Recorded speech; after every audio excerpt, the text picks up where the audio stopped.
23 जून को महागठबंधन की एक बहुत बड़ी बैठक होनी है, जिससे बसपा सुप्रीमो मायावती ने खुद को दूर रखा है।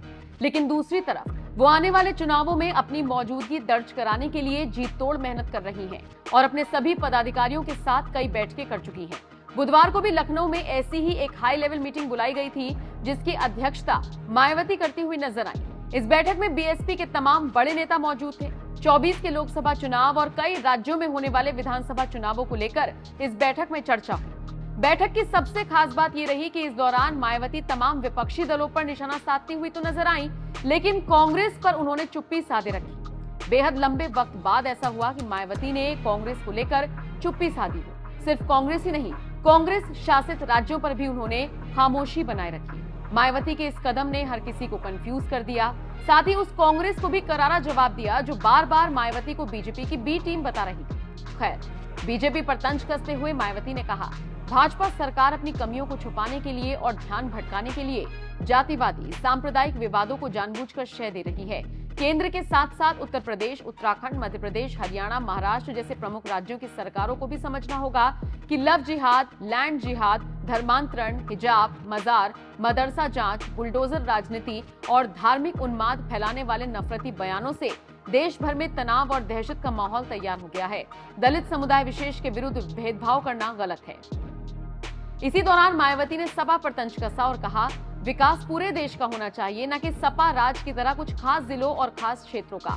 सपा सरकार की तरह वर्तमान सरकार में भी पुलिस प्रशासन के बेलगाम होने से यहां कानून का राज और न्याय दुर्लभ होने की चर्चाएं आम हैं, जबकि बसपा सरकार में हर तरफ कानून का राज था।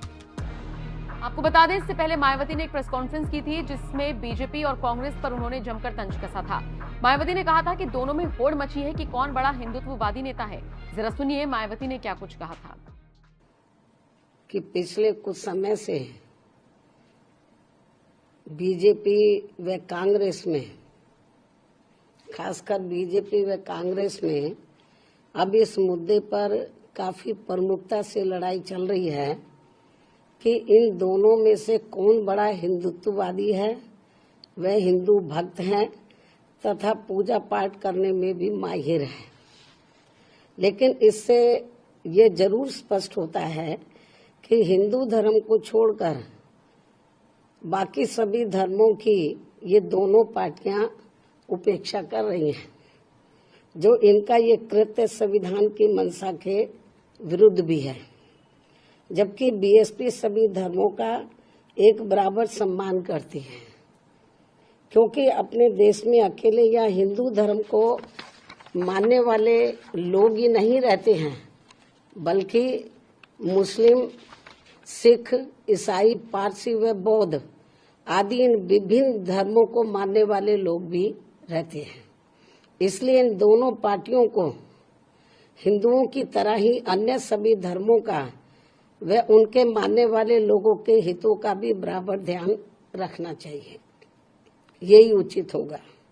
इसके साथ साथ हमारी पार्टी का ये भी मानना है कि देश में सभी धर्मों के ऐतिहासिक स्थलों व रिकॉर्ड आदि का भी बराबर सम्मान होना चाहिए, क्योंकि पिछले कुछ समय से धार्मिक द्वेष की भावना से जो अब यहाँ ऐतिहासिक स्थलों व रिकॉर्ड आदि के साथ छेड़छाड़ किया जा रहा है, ये भी ठीक व न्याय संगत नहीं है। इससे आपसी भाईचारा व सद्भाव पर भी काफी बुरा असर पड़ रहा है, प्रभाव पड़ रहा है। साथ ही इससे कानून व्यवस्था भी। तो देखा आपने मायावती किस तरह से चुनावों में बार बार अपना गेम प्लान चेंज कर रही हैं और इसी के साथ सभी को कंफ्यूज कर रही हैं। बहरहाल देखना होगा उनके इन कदमों से आने वाले चुनावों में बसपा को कितना फायदा होता है। आप इस खबर पर क्या राय रखते हैं, कमेंट करके जरूर बताएं।